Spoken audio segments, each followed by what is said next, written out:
নমস্কার, আমি মধু বিশ্বাস আর আপনারা দেখছেন কলকাতা স্টার ফিজিক্যাল একাডেমি। আজকে অনেক দিন হয়ে গেল ডাব্লিউবিতে অনেক ছেলেমেয়েরা পাশ করে বসে আছে। তাদের সংসার, বাবা মা এবং আত্মীয় স্বজন অনেক আশায় বসে আছে যে ছেলেরা চাকরি পাবে, কিন্তু এখনও পর্যন্ত ডাব্লিউবিতেও তার রেজাল্ট এখনও পর্যন্ত ক্লিয়ার হলো না। এছাড়া কেপির যে মাঠ তার এখনও পর্যন্ত ডেট অ্যানাউন্স করা হয়নি। আমি মাননীয় মুখ্যমন্ত্রী শুভেন্দু অধিকারী মহাশয়কে অবশ্যই অনুরোধ করব এই রিক্রুটমেন্টটা খুব সুন্দর তাড়াতাড়ি করতে, যাতে আমাদের ছেলেমেয়েরা উপকৃত হয়।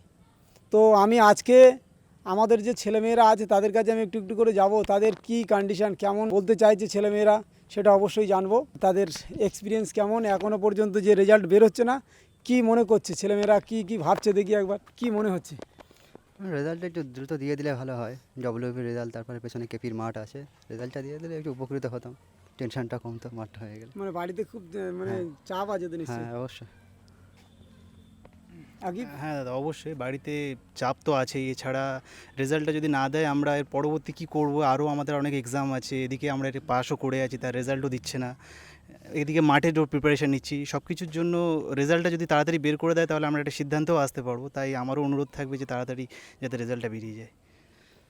তো প্রদীপ, রেজাল্টের জন্য কেমন কি সমস্যার মধ্যে আছে কি? সমস্যা বলতে সমস্যা তো হবে আমাদের মতো ছেলেদের, মানে রিক্রুটমেন্টের প্রায় লাস্ট পর্যায়ে এসে সব কিছু আটকে আছে।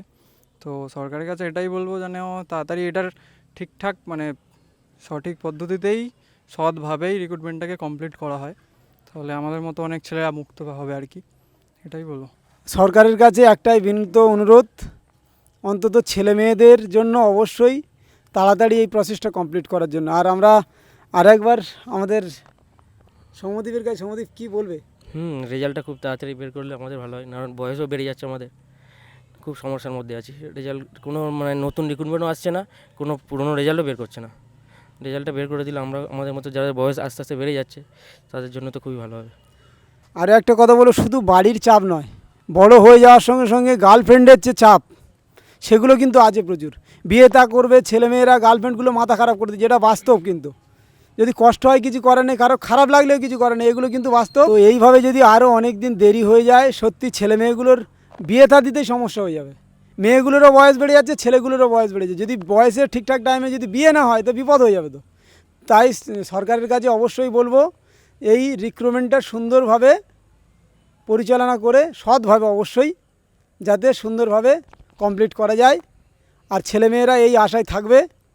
আর যদি এই ভিডিওটি সরকারের কোনো প্রতিনিধির কাছে চলে যায়, অবশ্যই এটা গুরুত্ব দিয়ে দেখবেন। ধন্যবাদ, ভালো থাকবেন সবাই, নমস্কার।